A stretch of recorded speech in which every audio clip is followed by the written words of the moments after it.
beloved by the media is always dangerous. I said that when he came on here with the Vanity Fair cover. He raised $80 million. Obama was publicly drawing comparisons to him, like saying like he's like me, and he got a ton of Obama staff. I will also say that his stance on gun buybacks, Mayor Pete said it was a shiny object that distracts from achievable gun reform. Chris Coons said it wasn't a wise policy or move, and that clip will be played for years at Second Amendment with rallies with organizations that try and scare people by saying that Democrats are coming for your guns. He also made some statements about religious institutions being getting their tax-exempt status, removed from them because if they didn't support same-sex marriage. So he did a lot of like battleground culture war, and he ran as the most left, most woke candidate, and look where he ended, one of the first out of the race. They should not tell everything they're going to do. Like if you're going to take people's guns away, wait till you get elected, then take the guns away. Don't tell them ahead of time. Which, by the way, that's what people like me think you're going to do. That's what people like me think is going to happen. So I appreciate his honesty. That's exactly because you were saying don't be concerned, but it sounds... No, I didn't say don't be concerned. I said calm down.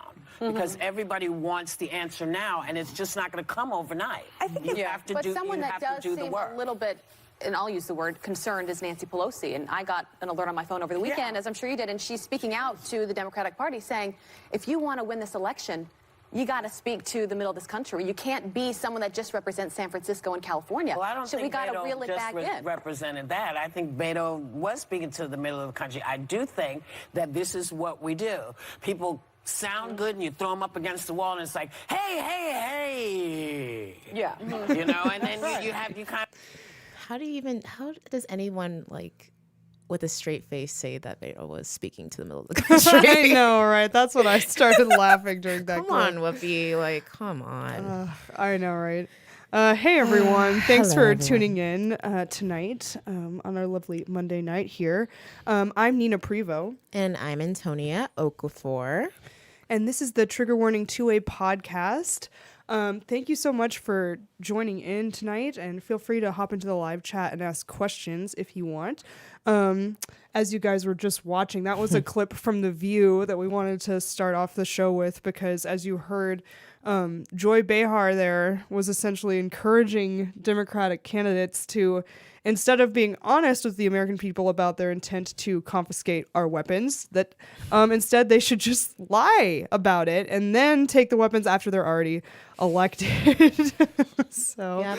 Although every time they say stuff like this, it's like, yeah, we already knew that that's what you guys were really going for. Just like Beto, like we knew that you guys really want to take all of our guns. We knew all of this stuff, that you're going to just say. I mean, that's what Beto did in Texas. He was like, I'm moderate, right? Mm-hmm. And for the Senate, and, you know, always had these beliefs. Just didn't say it, so. I gotta, like, that's why we were laughing at Whoopi. It's like he was not moderate at all, especially maybe he tried to act like a moderate when he was running against Ted Cruz for the Senate. But in terms of his that's so dumb. But in terms of his presidential run, I mean, I agree that he was probably one of the furthest left people who is on the debate stage. And he to claim that he was speaking to the middle of America, it's like, no, that's not true. He was speaking to the 8% of people who are really far left, who, you know, want completely open borders, who want gun confiscation, who, you know, he was going after churches who might not be, you know, performing gay marriages and stuff like that. But the reason why I really wanted to point that out is obviously Beto was like a terrible leftist, and we've talked about before how he and Eric Swalwell, they both went super gung-ho on, you know, anti-Second Amendment issues, and they are both out of the race already. So we've talked about how that's kind of a death blow to your campaign. But I also think that Democrats should really be careful with this kind of rhetoric, you know, because you can't be telling your politicians just to actively lie. Like, Joy Behar should not want her politicians to lie to her. Right. You know, like even if their intent is to confiscate weapons, it's like, don't you want to know that? Like, if that's what you want, don't you want to know what they're going to do? Because if they lie to you, they could do anything. They could lie to you about disliking Trump and then go be just like him. You know, like we should always want honesty from our politicians. Absolutely. And the thing is just like the Constitution, right? They're all about rights and like, the Constitution when it benefits them, or whatever they think the Constitution really talks about, right? Most of the time it's not. So yeah, that's again, I'm not surprised. And then laughing afterwards, it's like, really? You must feel really comfortable there. Right now you're not like, oh man, I'm gonna lose my job. Or someone's gonna say something about me, or it was her, right? She's the one that Donald Trump Jr. actually kind of brought out to everybody that she was in blackface. Yeah, I think she Right? did do blackface. Yeah, she did blackface, and she actually like the actual caption was like a beautiful African woman. I was like, where in Africa are you looking at? But second of all, yeah, that's blackface. Right. So And yeah. meanwhile, Megyn Kelly gets fired from her job just for saying, back in my day, I thought it was okay if you were, dressing up as someone else. But then Joy Behar can just dress up in blackface as someone else, and that's fine. I mean, Trudeau. The Virginia governor. I know. That's also now Justin trying Trudeau to take guns doesn't again. even know how many times he's done blackface. Right. That's right. I forgot about that. Exactly. But yeah, there's that double standard going on. Joy Behar especially really has had a lot of gaffes on The View. She's been especially bad. But I really think that, first of all, the cat's out of the bag with the Democrats. It's just like, who is that? I don't even know all the people on The View. Who is that chick who was quoting Nancy Pelosi and saying that, that's With that the clip. brown hair. Yeah. She used to be on Fox, actually. Oh. Fox News. Yeah. What's that chick's name? Oh my goodness, I'm forgetting her name. I think it's like Sorry, Huntsman. Her last name random is like woman. Huntsman.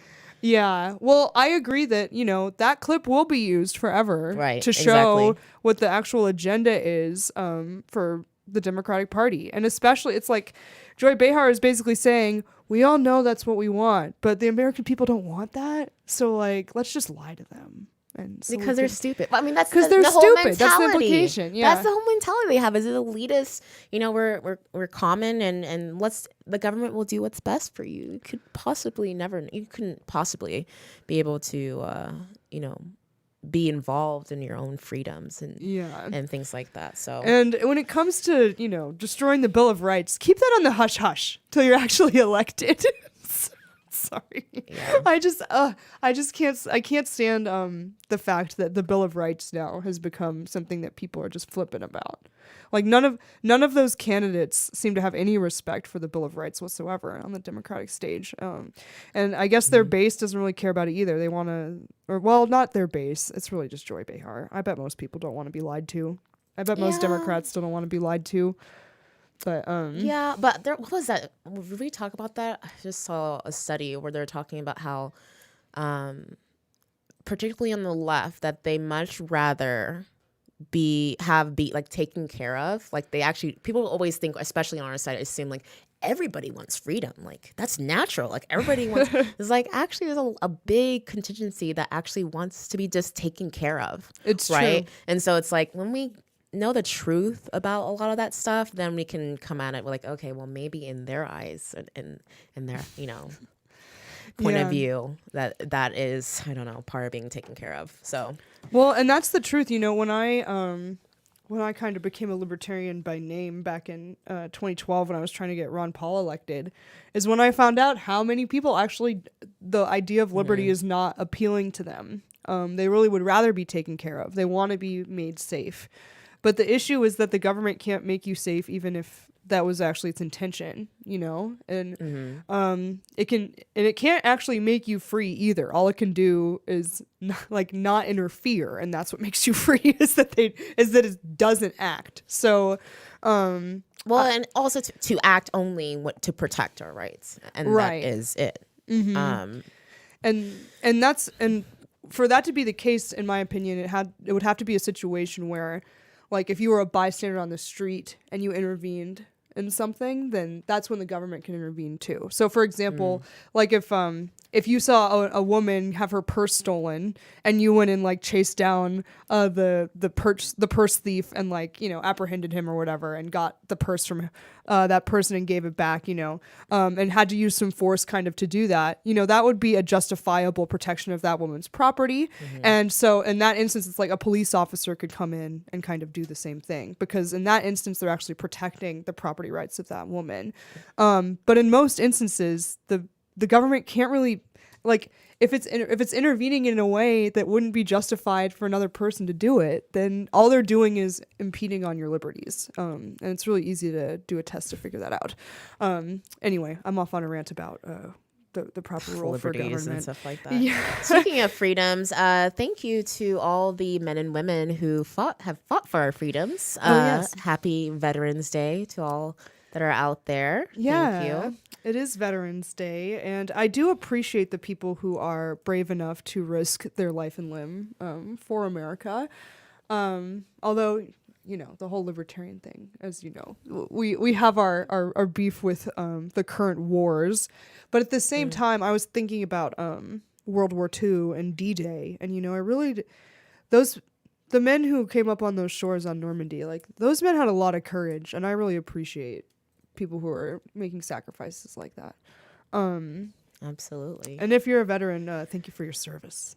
Absolutely. And then, Dan Crenshaw, I watched a video of his today. He was saying that, not that you can't say thank you for your service, but he was saying how sometimes veterans feel like kind of, it's like it alienates them from the rest of the public, because, like, thank you for your service, but he was saying, like, how we should be all in this together. But he was saying instead to say more like never forget, like, to show that's something that we remember their sacrifice and what we're doing, all this stuff. So I don't know, maybe you guys can talk about in the comments what you think about that, especially those veterans, if you agree with Crenshaw. Just interesting take. There is an episode of Curb Your Enthusiasm that kind of talks about the whole "thank you for your service" idea. It's Larry David sort of is playing on this idea that if you meet someone who is a veteran, you have to say that. Like, you can't not say it. And if you don't say it, some veterans will get really offended, like you're not respecting, their role or what they've done. Although I bet that most veterans and everyday life probably wouldn't care as much about that. But I do think it's kind of funny. I do feel almost like not a compulsion, but I do feel like I should say that, or I should thank them for their sacrifice, because a lot of people, or a lot of veterans, come back from these wars that I think are unconstitutional and all this mess. But it really, they have PTSD, like they have other injuries or other mental health issues, and I really feel for these vets who come back from these wars, and who, the VA hospital is really pretty terrible. They don't get good care after they go and risk their lives and give all of their time to these causes that really they shouldn't be having to fight for anyway. But I don't know. It's I feel for veterans. The veteran suicide rate is really high, and I think that's something that people don't talk about nearly enough. Actually, 21 to 22 veterans. I believe every day commit suicide. So and partially I think that is I think that's partially because when they come back from these wars, they might realize that we're kind of making a mess in a lot of these countries, but we're not really doing anything, and it's kind of an unwinnable war that we're in right now, because we don't have a defined enemy, we don't have a defined objective, and I don't know, what happens to veterans when they come back? People just want to. It's like we were talking about earlier. Like, thank you for your service, but then we just kind of leave it at that, and we don't always talk about the real negative things that veterans have to deal with after they come back from these wars. And part of their purpose. So I was on Empty Brass podcast.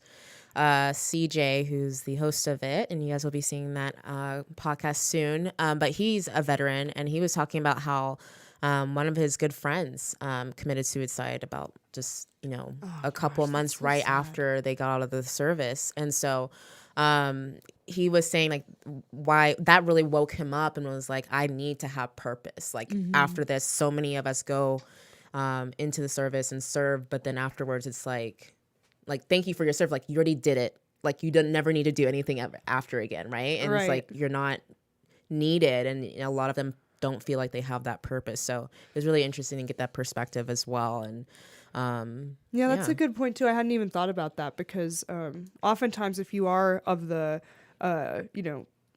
if you're the kind of person who would want to be in the military anyway, and maybe you get honorably discharged or something, that might have been, it was kind of your career. It might have been what you were passionate about. And without that, you might lose that sense of purpose. And it's hard to just come back and get back into, I don't know, finding a 9-to-5 desk job or something and really feeling satisfied with that.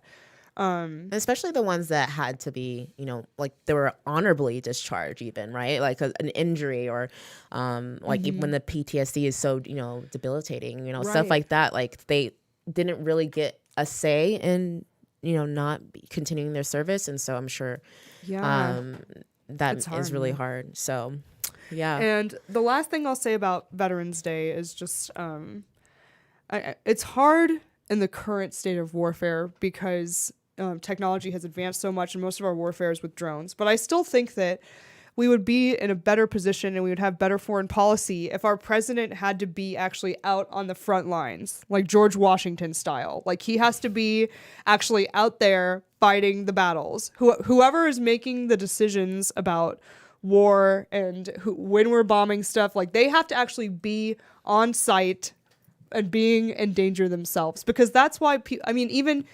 Napoleon was out there on his horse in front of his armies or whatever. So if we're going to be going all around the world, I think our president or whoever our commander in chief is should have to be out there. And if he's not willing to be out there, if he's not willing to risk his own life for the cause, then we should just bring all of our troops home. And I think that if you really support our troops, you should be trying to bring them home unless there really is a excellent reason for them to be risking their lives. Anyway, that's my libertarian anti-war pitch. But speaking of the Libertarian Party, I know, yeah, and you'll have to give me more details about this because I actually found out from you that this was happening. Yeah, so I think it's going on right now. I know. Maybe I'm sure if we talk to Maj would probably say it's been happening for a little bit. Wait, before I go into Libertarian Party stuff, I want to acknowledge people who are commenting. Okay, what was the last thing? It says Crenshaw came out for red flag laws. Many vets and gun owners called him out, and he kind of walked it back, but he should know better. Red flags are gun confiscation orders without a crime or charge. Absolutely. We agree with you. We actually did an episode on the TAPS Act that Crenshaw talked about. We are adamantly opposed to all red flag laws. There is not a good red flag law. And so, we definitely have talked to Crenshaw about that. And talked about Crenshaw. And talked about Crenshaw too. So, yeah, I don't agree with that, but I was just wondering what you guys think about the whole veteran, never forget thing. Yeah. But thank you for reminding us. I am curious what the audience thinks about the difference between saying thank you for your service versus we'll never forget your service or something like that. I think it's like the whole hashtag never forget. Oh, okay. Mm-hmm. Which I think actually that started like talking to someone September in person, 11th. though. Right, I know. It's like hashtag never forget. Sorry. In person. Sorry. Sorry, Crenshaw told me to do that. Yeah, Crenshaw said that was the polite thing to do when you meet a veteran. Just be like, hashtag never forget, bro. Yeah. I get the reasoning behind it, but yeah, you're right. I don't know how it would actually play out in real life. Yeah. Other than social media, I was able to do never forget, hashtag never forget. All right, so back to the Libertarian Party. So Maj, if you guys don't know, Maj Toure was actually on our show a few weeks ago, right before his election in Philadelphia for city council. Unfortunately, he did not win. Everything hasn't come out, but from the tweets that I'm seeing recently, I messaged him a little bit too. It looks like this has been brewing for a long time, that he hasn't felt welcome in the party, particularly leadership. Right. It looks like, actual libertarians and stuff like that, really support him and like him.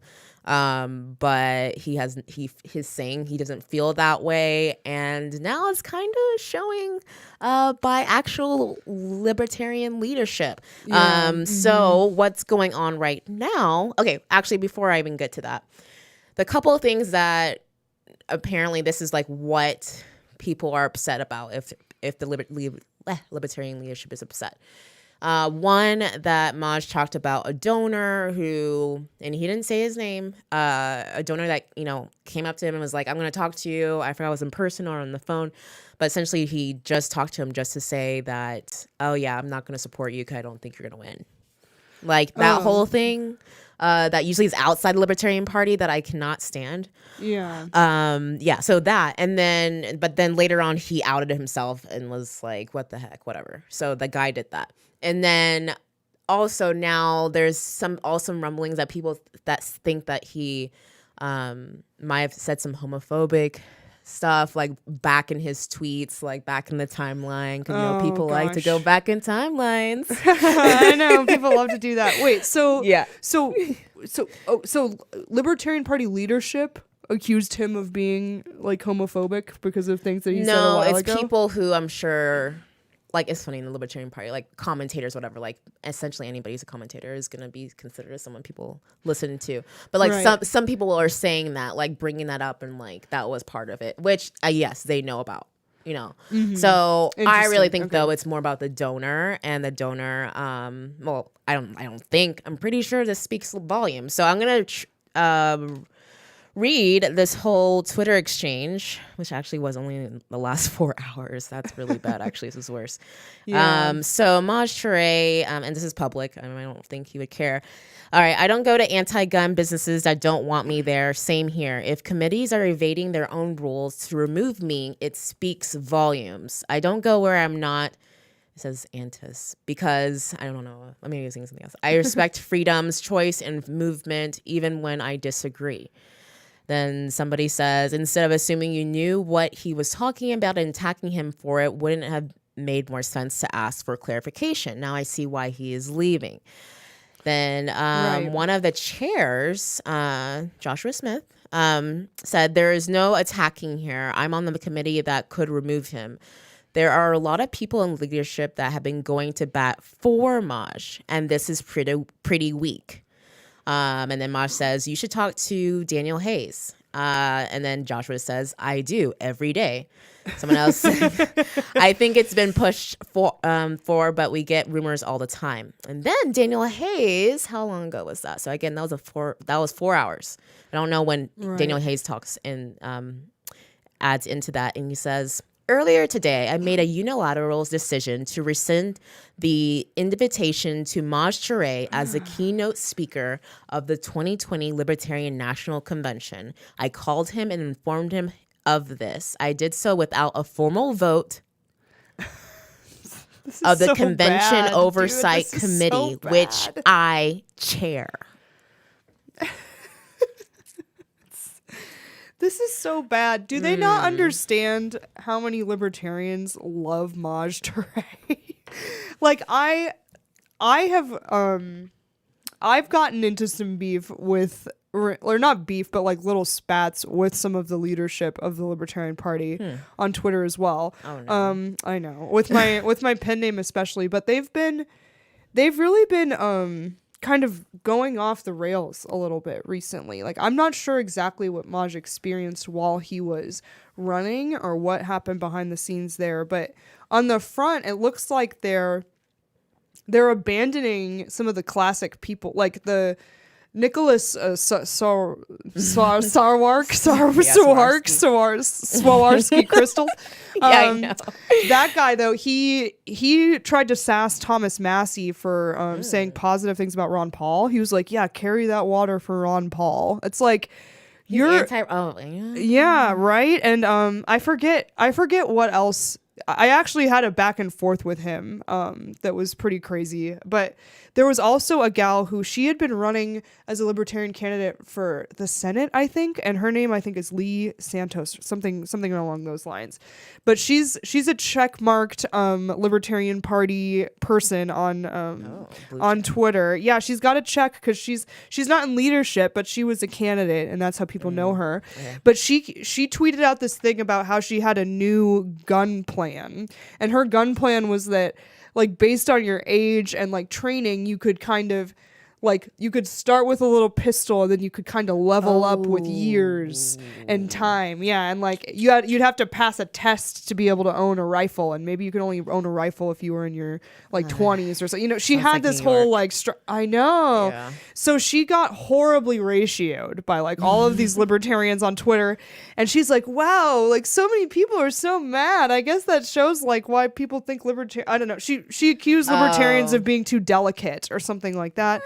That's principle. Yeah, I know, and it's like libertarians kind of like our guns. It's the Second Amendment's kind of a big thing with us. So, I just think, and there's also been concerted efforts to get Nicholas Swarwark. He's the chairman, right? So, I don't even know how to pronounce his name. But there's other Saint people Nick. who are Saint Nick. Oh God. But there's other people who are gonna run for chairman, and I've actually thought about maybe becoming a libertarian and trying to be a delegate just so that I can help impact who the chairman is, because I do think that they have leadership right now that is not concerned about liberty. They're not concerned about uniting libertarians underneath the party name. They really don't care about that.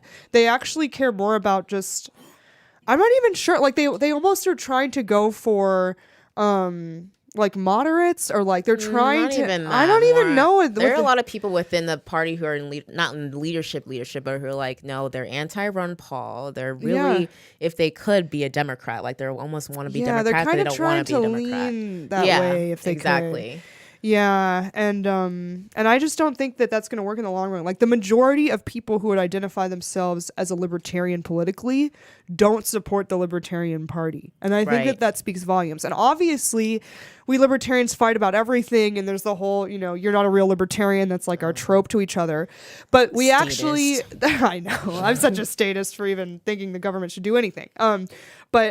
But we actually do all have some underlying principles that we unite around, even if we disagree about some policy issues.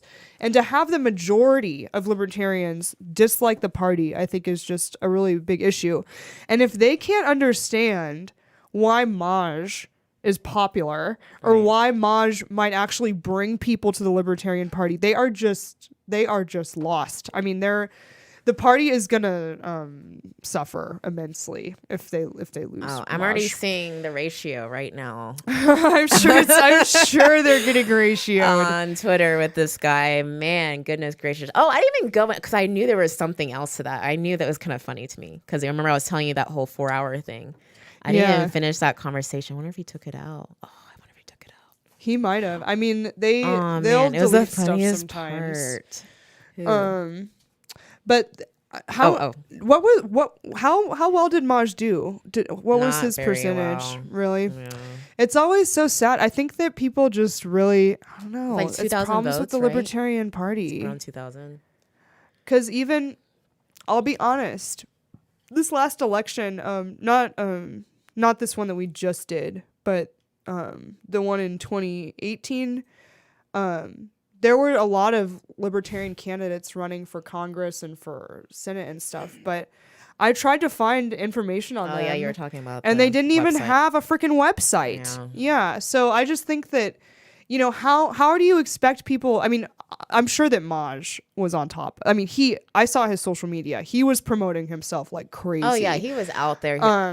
I mean, as a candidate, I don't think you can get better than him. Yeah. I just think that when people go to vote for something like a city council member, most people aren't even probably paying attention to the political ads for that, No one votes in city councils. I know. Like if they vote at all for that, they're probably just voting along party lines. And even a lot of libertarians might not vote along the Libertarian Party line. So it's kind of hard. I think it's an uphill battle to be in the Libertarian Party and to run because of how the Libertarian Party has been, you know? Right. Well, I mean, regardless if it's a Libertarian Party or not, I mean, just the studies have shown that it's pretty typical for you, especially you don't have name recognition among the political realm, that it's doing it in threes, that you run 3 times. You know, first time is name recognition. The second time you get, you know, an established base and people who are really supporting you. And then if you have to, the next time it's, you know, about like making sure people are coming out and actually voting that they know about you, but are they going to go and vote? So it's the long haul. But again, now that he's even saying stuff like, and I know this is where people are gonna be like, oh, well, then he was never a believer anyway.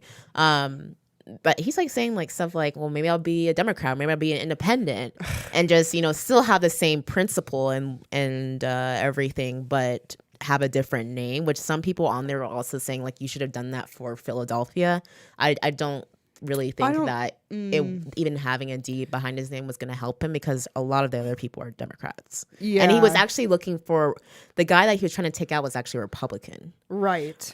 So for that seat. So and quite frankly, if he didn't feel accepted by the Libertarians, the Democrats have just like look at how they treat Tulsi. I mean, Tulsi is pretty much like she's pretty much just Bernie Sanders, but like a young Hawaiian version of him. That says aloha every video. Yeah, and whose biggest thing is the anti-war stuff. But I mean, they're trying to destroy her. I mean, Hillary Clinton accused her of being a Russian agent. So, it's like there's no way that anyone in the Democrat. I mean, maybe for something local like a city council position, maybe. But I think that the Democratic Party is way less tolerant now. Right. Like they wouldn't be entertaining a candidate that had like nuanced opinions on any of that stuff. And clearly Maj is not going to be in line and step with him on everything. Right. I'm sure that like the criminal justice reform and some of that stuff, like he probably does agree with him on a lot of that. And even some of the drug, like anti-drug war and stuff like that. Yeah. But as soon as he got into any of the, like, I mean, his biggest thing has always been the guns. And like you heard Joy Behar just lie and then take them later. I don't know. This is where we're, and Whoopi Goldberg talking about Beto O'Rourke as like talking to the middle of America. It's like they have no idea what's going on. I don't think that the Democratic Party would welcome Maj.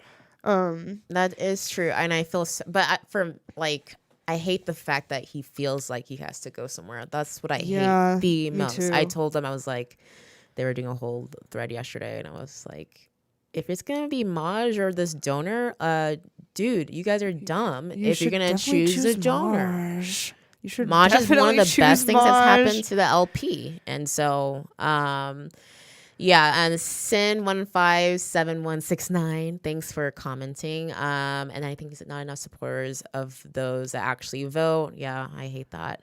That's the only thing. I was thinking about that, like the people I saw like in the videos and stuff that he was like, supporting. I wonder if a lot of them even go out regularly to vote, stuff like that. It could have also been, this is a slight little side note, but it could have also been the issue that I had. I wanted to vote in our most recent election, but the government mailed my ballot to the wrong address. And guess when I received my ballot? November 6th. Yeah. Really? Yeah. I actually did. I got it 2 days after the election. Oh my goodness. So I couldn't have voted. I mean, I guess but that's the thing. It's like I was working that day. They had extra ballots at the. I would have had to go and find a place and go vote in person. But it was it's like I was working that day. I was in court, like up in whatever county that is. I was in the mountains, but I was gone for like 12 hours that day, like on election day. So there was no way for me to have gone there in person unless I was going to miss like a court date. Like I wasn't going to do that. So, and I didn't have my ballot showed up like 2 days later. I was like, oh great. Like, thank you government for letting me participate in the democratic process. Let's talk about the Colorado. So Prop CC, at least that was defeated, which the Prop CC was trying to repeal Tabor. Yes. So that was defeated. Yay. Which is good. Coloradans not increasing taxes or keeping the money that they have. And the government can't just keep extra money. Right, exactly. That they say they're going to put towards public education or roads, whatever. I know. We've seen our own roads. We know they're not going to that. Yeah. So side eye on that one. And then Prop DD, which I don't know if we talked about this last time, maybe we did, but I was kind of like, I actually was advocating for people to say no on that. Found out after, it passed, unfortunately. But there were several Republicans who were like, oh yeah, Prop DD is a good thing. What was that one again? So it was essentially remind me? allowing sports betting, and they would tie it to funding the water, like funding water projects. They said like we'll do this, and then but we're gonna have to. That money is gonna go towards doing it. So essentially a tax on sports betting if they allow sports betting. Right. So I said no. I'm like, you don't put those two things together. You're not going to coerce like something that people should have the freedom to do and then say, I'm going to tax you and then use it for water like projects or whatever you're saying. That never happens. And that's the thing. It's like, I do think sports betting should be allowed. Like, Right. I've always thought it's weird that we can't bet on sports. Like, why can't I? But I also, they always try to do that, especially in Colorado. They like to link gambling with like, well, you'll pay for your schools by this new lottery we're going to create. I never do. Yeah. But then it's like sports betting is illegal, even though the odds on the lottery are they encourage the worst or the kind of gambling that has the worst odds possible. Absolutely. You That know? is true, yeah. Versus like if you bet on a game, it's like, there's only two teams involved. Like for most sports betting, it's like, I mean, obviously it's not 50-50 because teams have better, chances of winning or whatever. But the idea is like you're only choosing between two. And you pick one and then you bet on it, and there's some other stuff you can do there. But like, what are the odds of, it's like, don't you have a better chance of getting struck by lightning on the way to and from buying a lottery ticket than winning? But it's like, ooh, we got to protect you from gambling, don't Right. bet on your favorite sports team. Anyway, but yeah, I hate how they always try to package it with, we'll pay for all these government projects by taxing something that should have been legal anyway. Right. But we'll legalize it now, like as if that's a gift to Right. you. I mean, that's what they're doing with marijuana now, too. It's just so much like, oh, well, I mean, there were people who were having like, oh, the taxes, they can gain from this, the taxes. So that was like part of like why they even let people, make this legal. But it's like now you're really, I'm seeing a lot of stuff of like, oh, they're not regulating this. This is what happens when you don't do this. And like all the regulation. So I'm actually, for those who are in Colorado, I'm actually a participant of the leadership program of the Rockies, which is like a conservative, not even libertarian, free market type of program that's for 9 months. And we had someone from the alcohol business, and they were telling us about all the regulations, just federal level, just stupid permits that all cost hundreds of dollars on the federal level, and then you get to Colorado.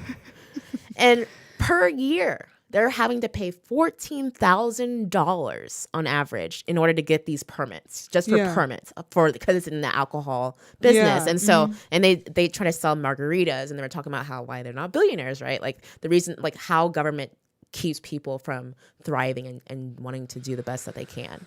So I know the ATF is the worst, man. Not just because of the alcohol. I know ATF's worse. All right, guys. Talk and that's our biggest. If you take nothing away from tonight's episode, other than one thing, take away that the ATF is the worst. Absolutely. But because really, it's like alcohol, tobacco, and firearms. And they. They mess with so many of our rights. But what we were talking about sports betting, right? Do you play fantasy football, Edgar? No. No, I'm a grown adult. Oh no! Here we go. Oh gosh, people in the chat might get upset. I would play fantasy football if I liked to watch football. Like I actually kind of, and this is the same thing within like during March when people have their little brackets for March Madness. Yeah, it's like I watch the NBA, but I don't watch college basketball. Like I just don't care. So I don't know, but it seems like fun. People are having a good time. Anything competitive. I know, and anything I can feel affiliation to, like even like the slightest bit. Like I was rooting for the Astros. I mean, yes, my husband is an Astros fan, but I mean, in Texas, Dallas, Houston. We're really not the same. So yeah, I know like Texas sports teams. You guys have competition even among your teams within your state. So yeah, because in Colorado it's like we got the Broncos and like that's our team and that's what we got, and same with the Nuggets. So The unity that comes from them, it's beautiful. Yeah. It'll never happen in Texas, but it's beautiful. Someone in the 42 Chilled says, end all ABC agencies. Yeah, ATF first. Yep. Yeah, I'm with you on that. I also Thanks, 42 Chilled. Yeah, thanks 42 Chilled for commenting. But yeah, I agree. All of the ABC agencies, like, let's clean house. Get going with those. Shoo. Get out of here with that.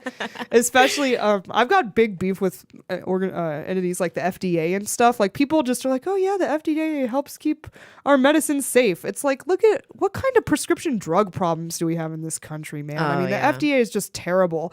They prevent so many drugs from coming on the market because it's prohibitively expensive and it takes way too much time to get it passed. And then even if you do get it passed, you know, the way our patent laws are, you probably can't even make that much profit off of it. You know, it's just a whole mess. Not to mention, and I still think this is the case. I don't know if they actually fixed this, but even if there's something, like if there's an experimental drug that could possibly save your life, even if if you have like I was going to say a mortal disease. That sounds so a terminal disease. Even if you have a terminal disease, you aren't allowed to try something. Edgar laughing. I know, right? I sound so stupid when I say stuff like that. It's like 1 out of 1,000 times I say it, like, every time. A mortal disease. Patron Antonia. Like, you have to tell me every single time. Like, if you want to become a Patreon.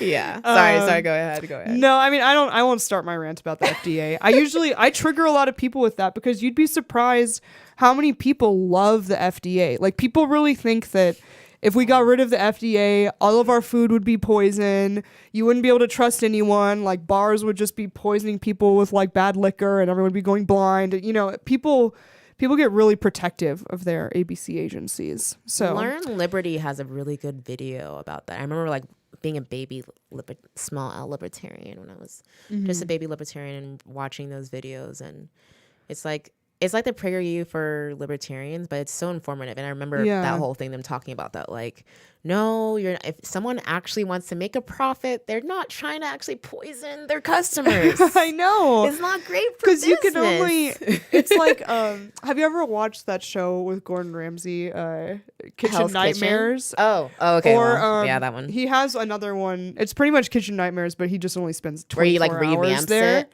Yeah, okay. But it's like all of these restaurants are about to go out of business because, you know, either their food's terrible or their service is terrible or something. But the ones where people actually go there and get sick, it's like there is no one in those restaurants when he goes in there. Right. Like, if it's a place where someone got like food poisoning, it's like they're not going to stay in business for very long, because people, especially now with stuff like Yelp, people will go, because I don't know about you, but I almost only use Yelp exclusively for bad reviews. Like, I only go there. Okay, boomer. I know, right? No, but like, I just, I know. But that's why you're not even a boomer, but whatever. That was a perfect situation. It was a boomer thing to say or to admit, but it's true. Like, I take to the internet to complain if I've had a really bad experience, and so if you get food poisoning from a restaurant, like that's when I would go and like talk about it angrily online. Like, people are gonna keep going to a place that's poisoning their customers. I mean, come on. Unless you're the Democratic Party. Okay, yeah, I know. I know, right? Oh, did you guys want Bernie Sanders as your candidate? How about no? We'll decide against that. You're getting Hillary, no matter what you guys wanted. And that's probably going to happen again. I do wonder, because Hillary's been saying some weird stuff. I wonder if she'll throw in her hat into the ring. Well, apparently, so Bloomberg, is he officially in the race? I don't know, but I saw those weird comparisons of how like he has more money than Trump or something. Like, they were trying to talk about how he's a better businessman or like a better billionaire than Trump, which I thought was a weird take. Yeah, it's like a weird route to go down if you guys are like trying to tax billionaires and all of that stuff. But anyway, we've gotten far away from our original point or topic here. Not impressed. No, he is. He's smiling. But I should have guess an Edgar like gauge, like figuring out. No, you don't. You do not want that. It's just like at the red the whole time. The whole time. Negative. Yeah, I'm such a Debbie Downer. two thumbs down. You could be trying your hardest. I'm like, nah, it's still no. I mean, even your kids can't get. Nope, no love, I know. no right? love. I'm still waiting for a good picture from them. Oh Them losers. man. Your kids are great. Yeah, they are. But I They're guess I don't know. Do you have any other thoughts before? Because I got off on all of those tangents. But do you have other thoughts about the Libertarian Party? Me or Edgar? Edgar, Edgar, we want to hear more from you. Yeah. What do you wanna think about say this? I know anything you don't about like any the of this? drama of it all, but I was asking you, but I am curious about Oh. Edgar too. Like, if you have any comments on that. About the Libertarian Party? Yeah, or about anything that we just went on a you're whole an tangent anarchist, about. though, I forgot. Well, I mean, the whole Libertarian Party, I've participated with them, and they're just disorganized as shit. Mm-hmm. They're not really. Yeah, they don't have their stuff together at all, and they don't have a unified voice, Yeah. which sucks. I know you're gonna have within a big, large group a lot of opinions, but if you're an entire group, you have to have a cohesive message, Right. or else it doesn't work. They don't have that. I also think they're just Republican light. Yeah. Sorry.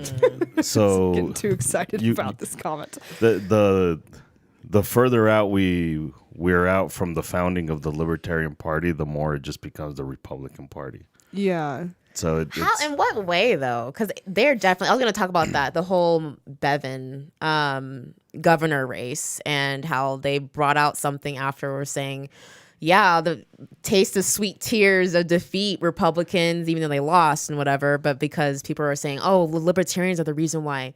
We didn't hire a Republican I forgot governor. about that. Yeah, in Kentucky, that's right. In They Kentucky, were trying yeah. to say, as usual, this is always what happens. It's like they assume that if we didn't have a Libertarian candidate to vote for, we would have Right. voted for their And I candidate. don't agree with that. I don't which agree with is that at all. It's a logical fallacy. So and that's the thing too. It's the reason why, in my opinion, I think they're Republican light is because they've started abandoning some of the basic things that made libertarians different from Republicans. Like the whole anti-war thing was one of the biggest things, or one of the biggest lines that separated libertarians from conservatives, and or at least from neoconservatives, who certainly think that these wars of like preemptive aggression or like preemptive wars are like defensive somehow. Like that was like kind of a neocon like conservative talking point, whereas libertarians were always more along the lines of we should really only be at war if there's an imminent threat to the United States, like presently. What are you gonna say? Whoa, Nina, sorry, I I know, want to cut you off. I know, no, it's cool. The honest Jew. Oh yeah, this I guess comment. he's just being honest. Edgar's my favorite person on this podcast. Huge shout out. Edgar's smiling. So you're welcome, the honest Jew. You made him smile. All right, you happy now? I appreciate. Oh, it. you I approve? appreciate it. If he had a meter, maybe he would even go out of the negative for that comment. You can leave now, honest Jew. Just kidding. You have your opinions. Okay, sorry, Nina. No, it's I had okay. to. I appreciate you calling out that honest Jew. Yes.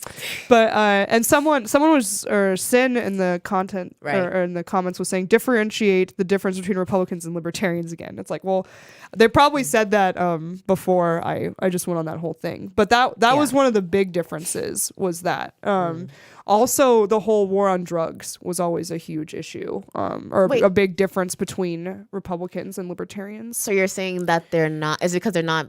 I thought in their platform they are both of those things. Or are they not? The Libertarian Party. I mean, this person was asking me to differentiate between the two. Okay. And so I was saying, like, the pro-war thing is one of the biggest differentiators. The other thing is the war on drugs, because a lot of Republicans still have kind of a Puritan view of, like, drugs and still think that prohibition somehow works with drugs, even though they know it doesn't work with alcohol, but they can't. And guns. Yeah, and guns. Yeah, but they can't, like, do the math to get those two things to come together. And the other thing is a lot of a lot of conservatives, after a progressive agenda gets passed, will all of a sudden defend it, like the way my parents are with stuff like Social Security and Medicare and Obamacare. Even like my parents, who are conservatives, well, they're like they might not say they like Obamacare, but they'll defend the whole pre-existing conditions can't be denied thing, like, and they want that to stay in the law because people might lose their insurance. It's like, well, you know, before you didn't want this to be passed at all. Right. So I just think that they end up conserving whatever the progressives do, whereas libertarians, we're always kind of we want to tear down a lot of the stuff that's been created by both of them. Also, Republicans are perfectly fine spending tons of money, you know, and like racking up huge deficits and like just blowing, you know, taxpayer dollars. Like, they're not trying to shrink government at all. And I think that's part of it too. Like, they want to conserve government the way it is, but they're not actually talking about shrinking it. And so I think that's part of the difference there. But the Libertarian Party, though, the war on drugs, they're still against. But the anti-war thing, they've softened on substantially. And really?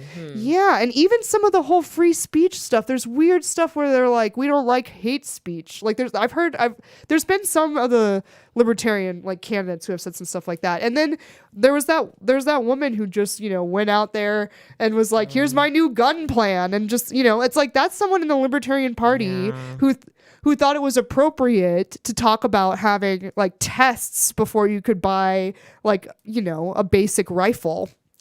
So yeah, they're just opened on that one since Bill Weld. I don't know. I know. Then that's why they're Republican light too. It's like, look at, they had like the last opportunity they had to pick a candidate for the presidency. It's like, you choose Gary Johnson and Bill Weld, and that's who we're going to run. It's like, pretty much someone who's barely a libertarian and then someone who's definitely a Republican. And then we'll just put them up. And meanwhile, you have McAfee, who, yeah, he's a little bit crazy. But if you wanted to have someone up against Trump, it's like, here's another person who is well known. People recognize his face. He had celebrity. He also could kind of talk like Trump, like he wasn't going to be apologizing for speaking out of turn.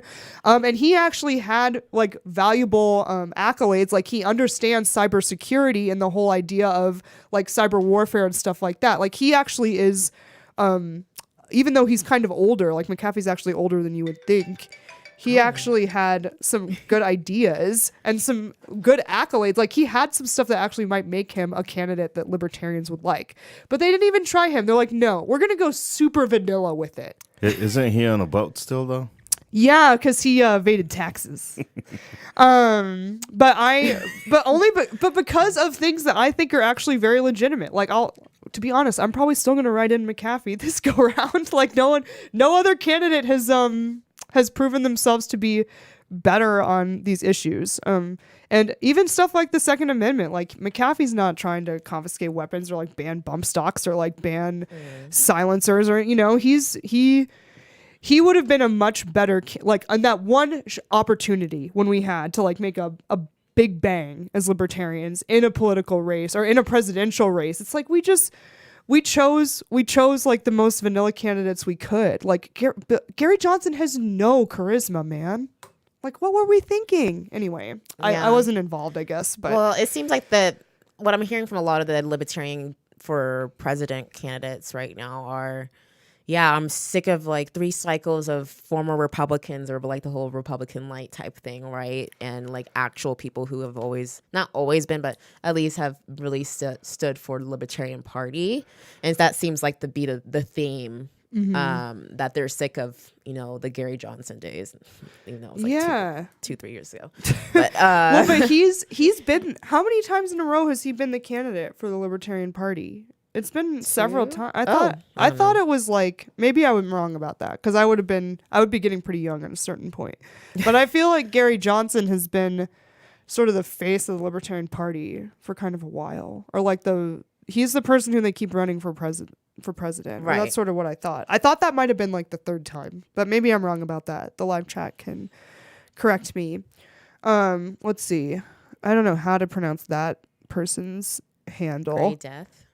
Gray Death? Oh, the 3s are E's. That's me being a boomer. Gary Johnson has ran twice in 2012 and 2016. Okay. Okay, so yeah, because he was the candidate when Ron Paul ran as a Republican in 2012. He was the Libertarian candidate then, and I think I voted for him then. But I don't know if I think I wrote in McAfee in 2016. Anyway, but mostly because Gary Johnson said that he would have forced the baker to bake the cake, and I can't think of a less libertarian position than that. Anyway, that's kind of another thing. But I do think the Libertarian Party, unless they get their shit together, I don't think that we're going to be, or I don't think they're going to be making much progress in terms of elections. Although apparently it was something like in local elections, the Libertarian Party actually did the best it's ever done. Oh, yeah. And yeah, they did. Yeah. But that's what they're telling us. But But a at lot the of same people time- said it was because they were not, like, they didn't have their name behind it. Does that make sense? If it was for races that are like, traditionally city council races don't have, they're not usually partisan. You don't know if they're, you know, but you don't know on the ballot if it was Republican so they or don't Democrat actually or have like Libertarian. R or D next to their name on some of those ballots. Right. Yeah. Yeah. So I don't know. Yeah. We'll see what happens with the Libertarian Party. And we have some people talking in the chat. Let's see. Yes, they are. Yeah, Grey Death says war on drugs, war on brown people. Yeah, I mean that's true. Although when I worked in the courthouse, there's a lot of white people who have problems with stuff like heroin and like meth. Like it's, I think it disproportionately affects minorities, but it hurts white people too. How would you guys like to see government shrinkage play out practically? What does that say? What are some areas that most desperately need it?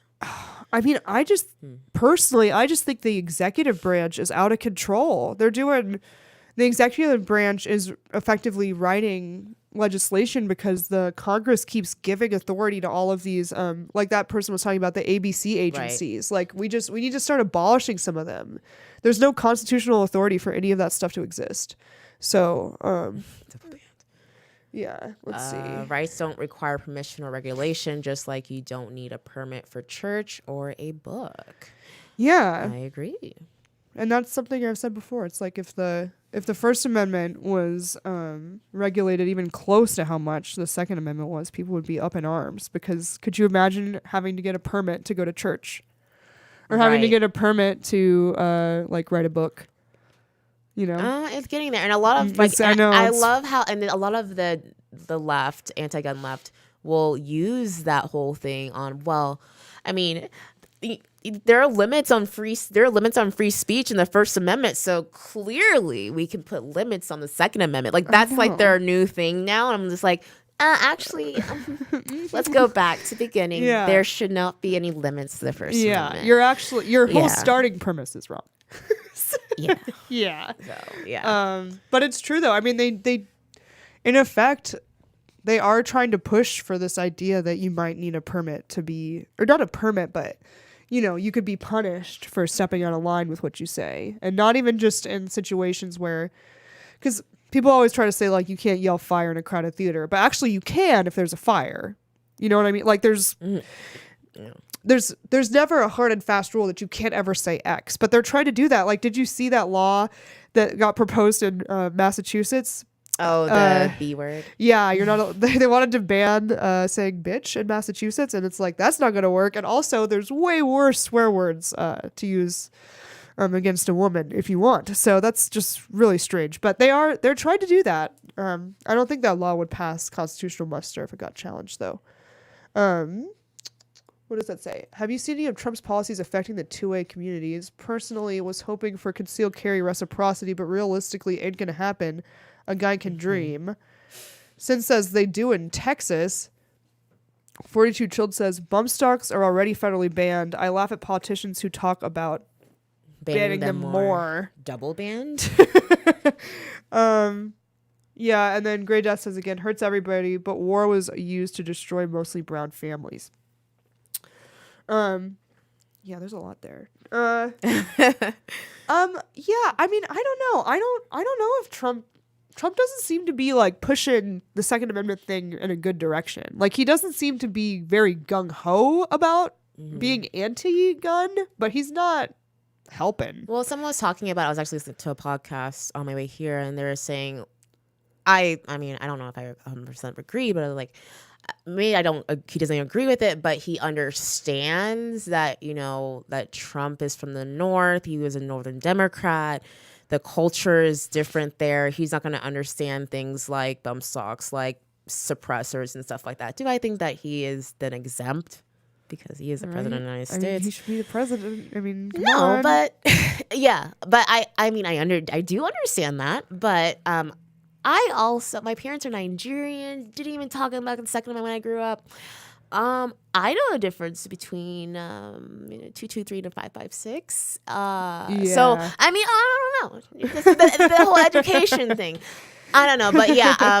With that, he hasn't been talking about those policies. Now, if another mass shooting happens again, because it's died down since the other mass shooting, I know they're gonna bring it up, the whole thing again. Yeah, I know, and whatever is used in that will be demonized specifically, and then there will probably be something to ban whatever specific attachment was used on the weapon or something like that. But that's the issue. It's that Trump doesn't have a hard stance on it. Like, he'll kind of go with whatever people are pushing based on the news cycle, which is like why I think he did the whole bump stock thing, because people were just freaked out about bump stocks, and because the media, had a whole frenzy about it after the Las Vegas shooting, and it's like, okay, well, people are all up in arms about bump stocks. I guess I'll just ban them. I just feel like he's very easily pushed on the Second Amendment issue. But to be on that one, I will say, to be fair, I'm pretty sure on that decision, he was the last to know what was going to happen with bump stocks. It was actually Republican leadership who started pushing that the day after. Which is just and I really terrible. think that there's a certain organization that also was in the ear of that leadership. Yeah. Mm-hmm. But I'm not going to go into I'm not going to say anything. Okay. Yeah. We'll we can let DM the me if audience you have use questions. their imagination with that and come to their own conclusions about that. Right. But I do think he also, Trump also took away Vepers. So there's a Veper ban. We can't import Vepers because of Trump. So and that had nothing to do with he just did that. He just was that an executive order? Are you talking about e-cigarettes and the whole because there's a scare that they're killing like teenagers? No. Vepers are they're kind of like an AK variant, I guess. If you will. Okay. Well, then I sound stupid. I thought you were trying to say vapors. No. Like, I get it. I was like, I'm Vepers. sorry, you guys. He Mexican. Yeah. Oh. Oh God. Ooh. Mia just gave me the. We were waiting for that to come out. It was going to come out eventually. No, Vepers. So he banned the import of Vepers. Not Vapors. So I much wish he trouble. would get rid of Vapors. I know. Oh God. As much as I can't stand people who use vapes, you have the right to use them. Correct. Absolutely. I'll defend to the death your right to use a vape. To be a douche. Yeah, exactly. To be a douche. Yeah, absolutely. Vaping might make you a douche, but I'll defend to the death your right to be a douche. Yeah. But really, he shouldn't. Was that by executive order, the Vepers thing? It would have had to have been kind of a spite to the Russians, I suppose. So, Yeah. I trying remember to that, stick yeah. it to the Russians. so I don't know too much about it. I just know he banned Vepers because it's almost impossible to get. I mean, you can get them. Either way. Yeah. He did it. Yeah. He done it. He done it.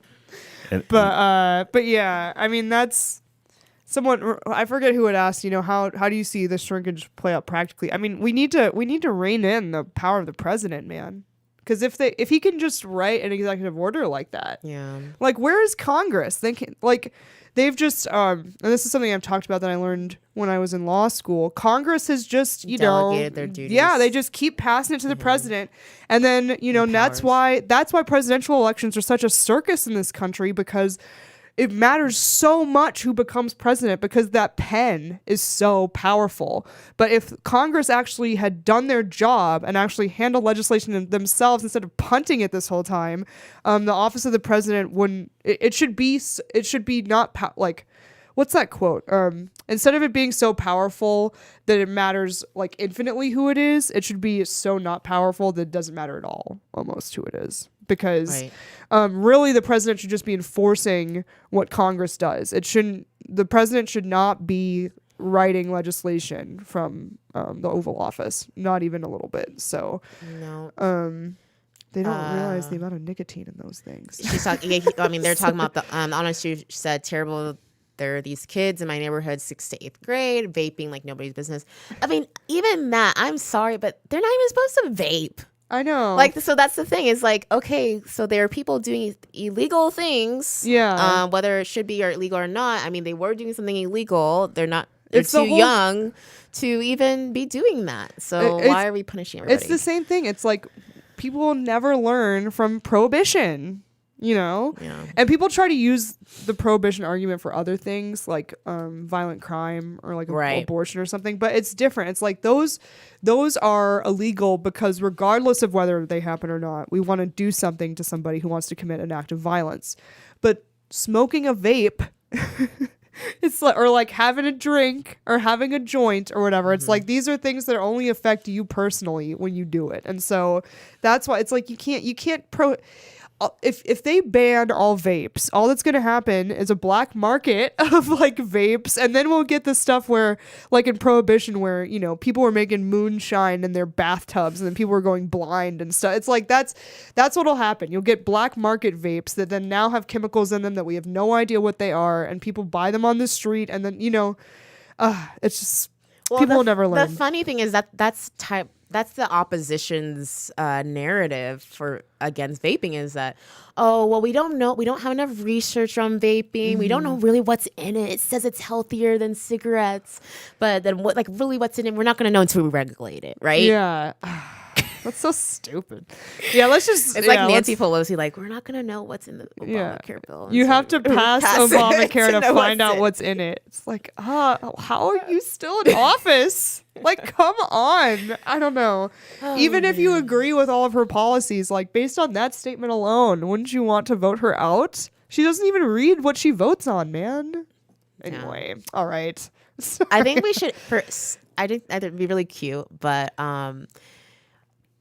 if someone can keep count of how many times Nina says "man," No. I think that would be. But she said it in such a cute, like, man, I and I feel that. like it's like 70s, like 60s, like, yeah, man, like, dude, like, I love it. She's such a hippie. So in a good way. I don't know, it's a bad my way. husband does say that I have a touch of me that is just the dude from The Big Lebowski. Like, there's a part of me that's just that guy, which I do think is true. Because that's one of the famous quotes from that movie is, well, that's just like your opinion, man. You know, it's like, yeah, that's me. And with that, that's how I talk to everyone on Twitter. But yeah, we've gone over a lot of topics tonight. So we could probably wrap it up if you want. Let's see. Yeah. We obviously have to thank Edgar and Guns for Yes. Everyone for making this podcast possible and for helping us produce this. And if you're in Colorado and want to take a concealed carry class, you can do so for free through Guns for Everyone. Please go to their website and check it out if you guys want to do a concealed carry class in Denver. yes, but donations are. Oh, welcome. yes, donations are always welcome for Yes. sure. And you can buy guns here too. Yes. Yes. Also that. That's another way to support Edgar and this podcast actually, is if you buy guns from Guns for Everyone. And also, at least on my channel, when I've been uploading, or the last podcast I uploaded, I got our Bitcoin wallet active. yeah. Yay. Oh my God. So if people want to donate to us via Bitcoin, at least on my channel, I'll make sure to have the link for that. Also, if you want to become a patron, you can go to Patreon, where Trigger Warning 2A podcast on there, and you can become a patron if you want. Also, we have a physical address too, in case you want to mail your donation if you don't like to do donations online. And I'll have that again on my channel in the description when I post this. So if you want to donate, there's multiple ways to do it now, because I know a lot of people don't like Patreon, and I understand why. So Yeah. yeah. The Honest Shoe says, "Have a good night, Edgar. Exclamation mark, exclamation mark. And then, Have a good and night. ladies. And ladies afterwards. And also, do you still is the I just became a member of Gun Owners of America. I think was that last night that I did that, or like 2 nights ago. But I used your discount code for my membership. So I don't know if you want to tell them about that. Yes, you guys can, if you want to become a member of GOA or just want to donate because you like the work that they're doing, I have a special 25% off discount. We'll put the link in the description box. We see that every week, and I forget to go back to it. Hopefully, maybe we can put it in the chat box before you guys leave, at least. So, yeah, or just go to GOA. I think you can just put Antonia. So put GOA Antonia Okafor. That might come up too. So Yeah. you guys should check that out. Yeah, for sure. Especially because Gun Owners of America is a great organization. They do great work on the national and state level. So Absolutely. love them. And yeah, thank you all so much for coming and tuning in and participating in the live chat. We always love reading the live chat. It's one of our favorite parts of doing the podcast. So thank you so much for tuning in. We'll be here next week. I'm Nina Prevost. And I'm Antonia Okafor. We'll see you next time, guys. Bye, y'all.